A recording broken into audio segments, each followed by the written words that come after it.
आणि आता महत्त्वाच्या बातम्या आपण पाहूया।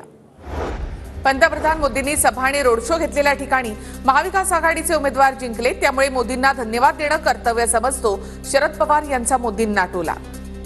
त्यांच्या अशा सभा ज्या ठिकाणी झाल्या आणि रोड शो ज्या ठिकाणी झाला त्या ठिकाणी आम्हा लोकांच्या उमेदवारांना जनतेने फारच मोठ्या प्रमाणात पाठिंबा दिला। मी नाराज असल्याच्या वावड्या उठवल्या जातात, प्रत्येक बैठकीला जाणं शक्य होत नाही, प्रतिनिधी जातात। नाशिक विभाग शिक्षक मतदारसंघाच्या बैठकीला गैरहजर असल्याच्या प्रश्नावर छगन भुजबळ यांचं विधान। वडाचं पान त्याचं काय म्हणतात पिंपळाला लावायचं काम कशाला करता भाऊ? आणि आता या मीटिंग्स वगैरे तर आमचे जे आहेत जिल्हा प्रमुख आहेत किंवा तिथले काही प्रमुख लोक आहेत ते करतात, त्या सगळ्या मीटिंग मीच अटेंड करणार ना। दिल्लीवरून भुजबळांना नाशिक लोकसभेची उमेदवारी फायनल झाली होती, पण शिंदे गटानं नाशिकची जागा सोडली नाही। हसन मुश्रीफांची माहिती, नाव फायनल होऊन उमेदवारी न मिळाल्यामुळे भुजबळांमध्ये खदखद असल्याचंही वक्तव्य। दिल्लीवरून त्यांना नाशिक लोकसभेची उमेदवारी फायनल झालेली होती, परंतु काही कारणामुळे ती जागा शिंदे गटाची असल्यामुळे ती जागा सोडण्यामध्ये त्यांनी असमर्थ दाखवली। नाशिकचा खासदार आमचा होता, त्यामुळे नाशिकच्या जागेवर आमचाच अधिकार होता, शंभूराज देसाई यांच्याकडून स्पष्ट। जागा कुणाची होती? सन्माननीय खासदार हेमंत गोडसे साहेब तिथे विद्यमान खासदार होते, त्यामुळे नैसर्गिक न्यायाच्या दृष्टीनं नाशिकच्या जागेवरती हा आमचाच अधिकार होता। भाजपसोबत सत्तेत जाण्याची छगन भुजबळ यांची इच्छा नव्हती, ते वाघ होते। भुजबळांच्या त्यांच्या भुजांमधलं त्यांनी बळ दाखवावं, विजय वडेट्टीवार यांची प्रतिक्रिया। तर त्यावेळेस ते अनिच्छेनच गेले, भाजपबरोबर जाण्याची त्यांची इच्छा नव्हतीच मुळात, असं ते खाजगीरित्या अनेक ठिकाणी बोललेले आहेत। तर भुजबळ हे वाघ होते, भुज आणि बळामध्ये भुजबळांच्या भुजामध्ये बळ आहे, त्यांनी ते दाखवावं। भुजबळांना मंत्रिमंडळामध्ये घेतलं, पण त्यांचा छळ संपवला नाही। भाजपला ओबीसींबाबत राग, नाना पटोले यांचा भाजपवर निशाणा। महाराष्ट्रामध्ये भाजपप्रेमी सरकार आहे, पुन्हा ज्या छगन भुजबळांना 2.5 वर्ष जेलमध्ये टाकलं, त्यांना पुन्हा आपल्यासोबत घेतलं, मंत्रिमंडळात घेतलं, पण त्यांचं छळ हा संपवला नाही असं चित्र आपण पाहतोय। शिखर बँक घोटाळा प्रकरणी क्लोजर रिपोर्टवरील आक्षेपाशी माझा संबंध नाही, अण्णा हजारेंचा मोठा खुलासा। तर नावाचा दुरुपयोग करून काही जण स्वार्थ साधत असल्याचा अण्णांचा आरोप। मला काही माहीत नाही, मी अचानकपणे वर्तमानपत्रात पाहिलं तर माझं नाव हे नावाचा दुरुपयोग करून काही लोक आपला काही ना काही स्वार्थ साधतात। धनंजय मुंडेंनी निवडणुकीमध्ये माझी लायकी आणि अवकात काढली, पण निवडणुकीत जनतेनं मी काय आहे ते दाखवलं, बजरंग सोनवणे यांचा धनंजय मुंडे यांना टोला। आदरणीय पालकमंत्री महोदयांनी माझी लायकी इलेक्शनमध्ये काढली होती, माझी अवकात काढली होती, आता त्यांना कशी बुद्धी दाखवायला पाहिजे, जनतेनं त्यांना माझी लायकी काय आहे हे दाखवलं।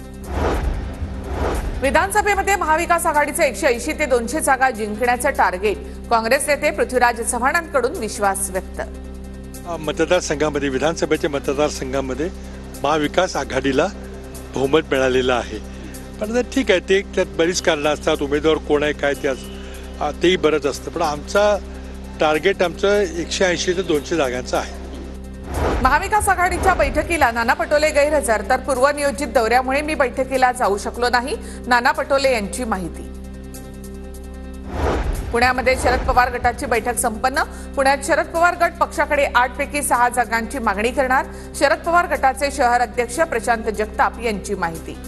आता 6 जागा मागतोय, गेल्या वेळेस 4 जागा आम्ही लढलो होतो, ज्याच्यामध्ये हडपसर असेल, वडगाव शिरी असेल, पर्वती असेल, त्याचबरोबर खडकवासला असेल, याच्यामध्ये शिवाजीनगर आणि पुणे कॅन्टोन्मेंट या अतिरिक्तचे जागा आम्ही मागणी करतोय। जागा वाटपाच्या प्रत्येक बैठकीला उपस्थित होतो, सांगलीची जागा काँग्रेसला मिळावी असा जयंत पाटलांचा आग्रह होता, अनिल देशमुख यांचा दावा। सांगलीच्या जागेसाठी शिवसेनेचा आग्रह होता, काँग्रेसचा आग्रह होता, त्यांनी सुद्धा सांगितलं होतं की ही जागा माझ्या मताप्रमाणे काँग्रेसला जायला पाहिजे असा त्यांचा सुद्धा जयंत पाटलांचा सुद्धा आग्रह होता। लोकसभेनंतर सांगली विधानसभेतही महाविकास आघाडीमध्ये जागा वाटपाचा गुंता होण्याची शक्यता, काँग्रेस आणि शरद पवार गटाकडून दावेदारी सुरू, तर कुणी काही बोला, काँग्रेस सांगलीमध्ये 4 ते 5 जागांवर लढणार, विश्वजित कदम यांचं विधान।